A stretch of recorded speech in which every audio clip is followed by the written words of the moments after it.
It's kind of weird how we all want money, but nobody really wants to seem like they have money. I think I mentioned this before in a previous video, but I come from a very well-off family. My dad is a physician, my grandfather was a physician who also made some good investments on top of that, and I mean, I guess just to put it bluntly, I never had to worry about where my next meal was coming from. And I remember growing up that one of my sisters would often not actually allow some of her friends who came from more impoverished backgrounds to come over to our house. That level of embarrassment of coming from a house or a background with money made her so uncomfortable that she would only ever go over to people's houses. And then I started to question if something was wrong with me, because for my childhood, my parents' house was like the spot. I mean, that's where everything happened for my friend group. Every sleepover, every birthday party, every study session, all happened at my parents' house. I'd always ask too, like, does anybody want to go to, this guy's house for change? And most of the time it's like, look, respectfully, like, we want to be at your house. Like, it's where we enjoy being most of the time. So it eventually just kind of became like the unspoken default. For better, for worse, I think that as a kid, I was a little bit sheltered from the more contemplative opinions or conversations about money. But today, as an adult without a fully formed frontal lobe, I want to raise some questions about wealth. Maybe we should just start simply.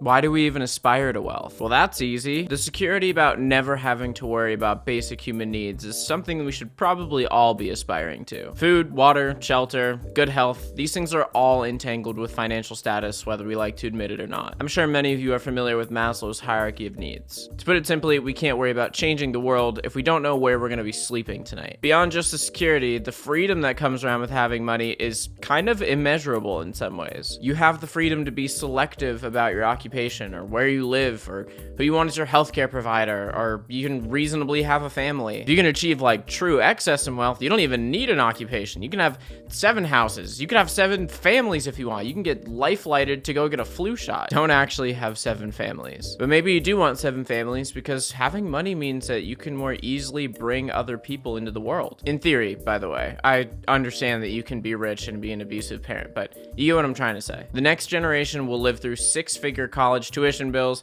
the average new car costing $50,000, and the greatest delta between median hourly wage and a new house. For me, aspiring to wealth wasn't something that I just was like hit on the head with a frying pan one day and just woke up wanting it. I mean, it's easy to say this now, again, having the background that I do, but as a kid, I didn't really give a shit. I was mostly raised by a Mexican immigrant who lived a very different lifestyle than that of my family, and most of the time I was just wanting to go to her house or eat McDonald's. But I think I always understood, at least on the surface, that having wealth can give you advantages in life that sometimes you can't even really see. My parents were and still are very focused on education. And so much so that honestly growing up, it was a very typical like turn of phrase to say that, oh, you should be very grateful that your grandparents saved their pennies and dimes so that your kids will have the ability to go to college one day. So I think that growing up subliminally, I kind of just was under the impression that aspiring to wealth really meant that you were kind of aspiring to try and take care of the next generation, or if you're lucky, the next 2 generations. And I was raised in a family that took lots of expensive vacations and ate really nice meals and had lots of cars that were all paid for.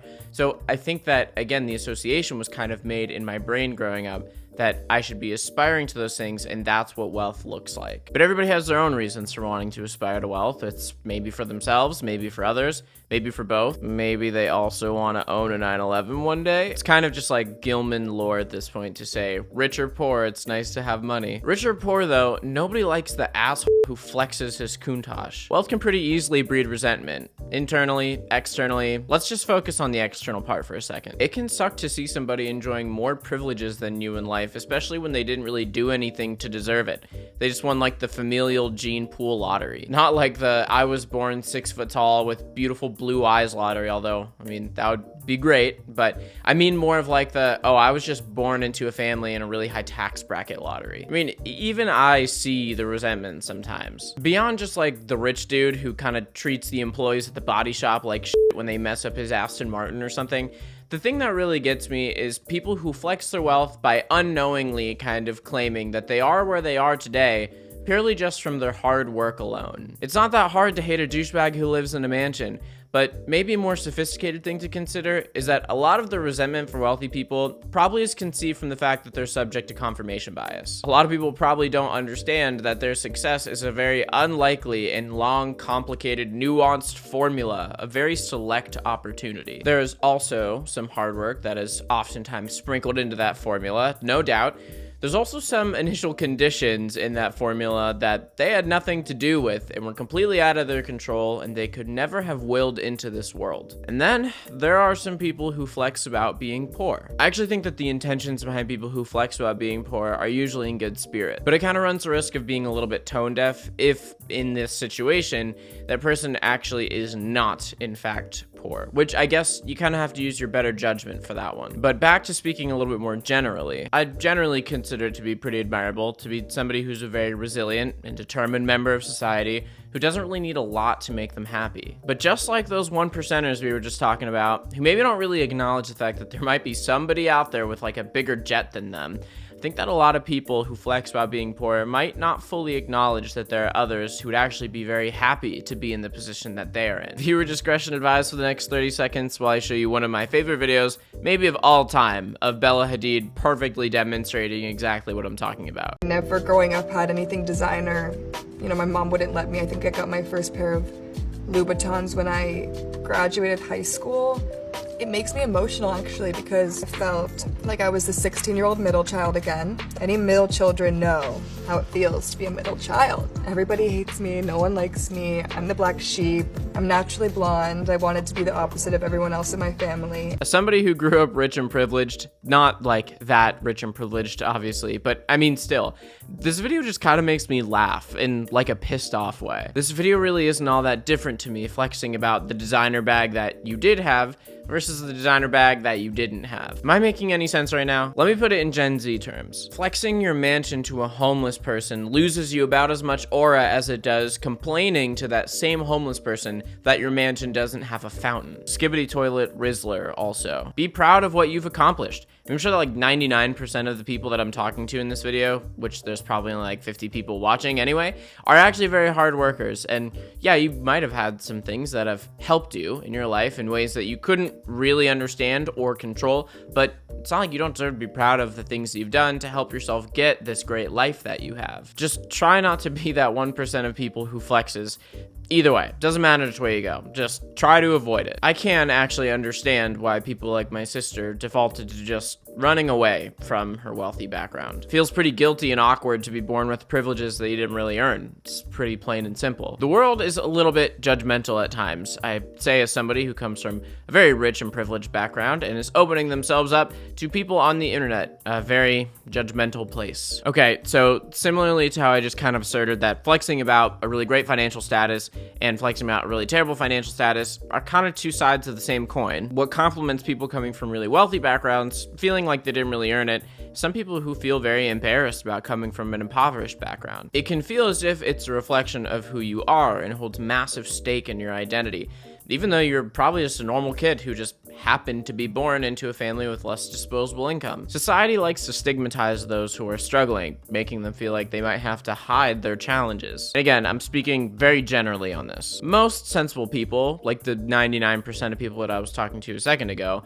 kind of agree that there's nothing to run from coming from an impoverished background because it doesn't really reflect anything about the content of your character, and neither does being born into a mansion. It can if you let it, but that's kind of the thing. Your circumstances, I think, actually can become your attitude. It can just completely supersede the quality of your character unless you recognize it. Remember when I made that video talking about my car crash? To paraphrase for anybody who didn't see it, when I was 16, I crashed my car because I fell asleep at the wheel, and it was humiliating. I totaled this car that was mine, which was basically free, and I'm sure tons of people would have loved to have had. I endangered the lives of everybody who was at that park that day where I crashed my car.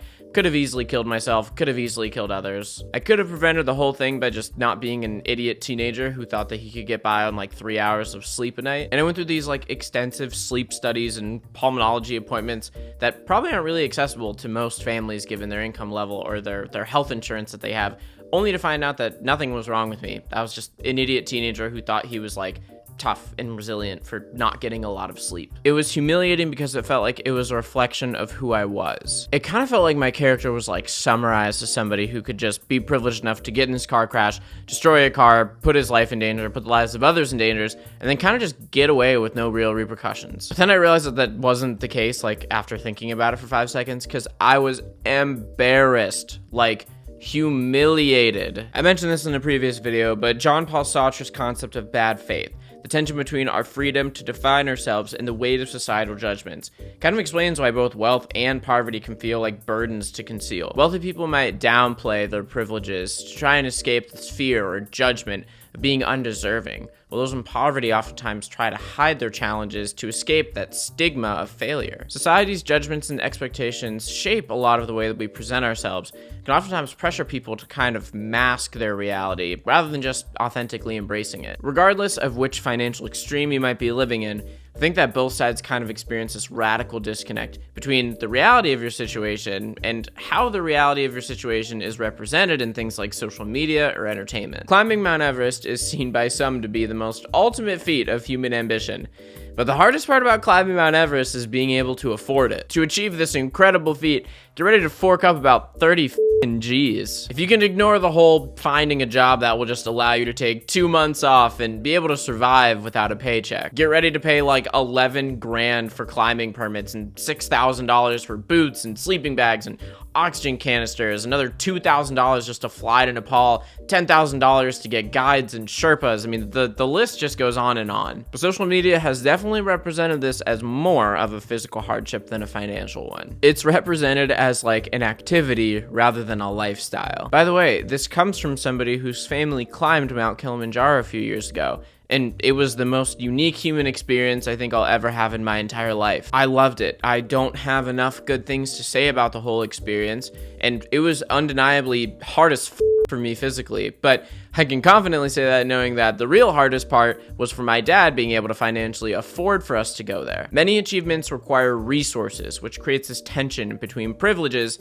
and ambitions. You can say that if you want to climb Mount Everest or buy a 997 Carrera S for sake, just have more ambition, but you know, it's not that simple. Like I said, there are just things that are out of our control. If you want to become a doctor and have this chance of giving yourself an incredible life of financial freedom, most of the time at least, you have to be able to afford to go to college and go to med school. And even if you can afford that, it's like on the high end, 15 years of your life sometimes that you're going to be dedicating to that pursuit. 15 years of your life that you have to be kind of privileged enough to not have to worry about having a job. To put it more succinctly, I think that access to wealth sometimes determines who gets to dream big and who doesn't. There's this really weird irony between being ambitious and wanting to be able to give your kids an amazing life with anything that they could have ever wanted and never having to worry about anything, and then them kind of being ashamed of having those privileges. I have such an amazing and favorable life, and sometimes I do ask myself, what would I do if my kids were kind of ashamed of my background? I mean, one, what can you do really other than raise kids to have a little more depth and sophistication? But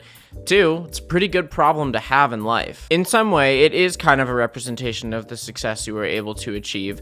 Not all the time, because there's a chance that maybe you inherited some pretty favorable conditions, but it's also possible that, like I said earlier, it's kind of a mixture of success and opportunity. It's a representation, to some degree, of the work that my dad put in to become a neurosurgeon. I mean, I watch that guy do surgeries, like, frequently. The guy saves lives, and he's truly my hero, honestly. And I just couldn't imagine being ashamed of that on his behalf. Is neglecting the circumstances that you inherit equivalent to neglecting the things that allowed you to inherit them? Aristotle has this concept of the golden mean. Virtues lie between extremes. Kind of offers insight into the parenting amidst privilege. The irony of providing kids a better life only for them to feel ashamed of their advantage might reflect some sort of imbalance. If you overindulge kids, they're going to become entitled. If you deprive them of context or deny their privilege entirely, it can lead them to feel guilty or detached. The virtuous path lies in balance, teaching some gratitude and humility, but also contextualizing privilege. Just make sure that they understand both the value of their opportunities and the responsibilities that come with them. Wealth is also a little bit more relative than I think we acknowledge. I understand, of course, this is rich, no pun intended, coming from me, but a lot of people in the United States, at least, who feel middle class, I'll just put it that way, are actually globally considered to be among some of the wealthiest people in the world. In 2022, the global median wealth per adult was approximately $8,250, while the median wealth per adult stood at $84,718. This disparity indicates that individuals' assets exceeding $100,000 are among the top 12% wealthiest worldwide. So, you know, those who identify as middle class in some developed countries actually have wealth far surpassing the global average. I don't know, getting away from even that for a second, I think there's just a lot of shit that we probably take for granted. Living in a town that has running clean water, or a country where everybody can vote, or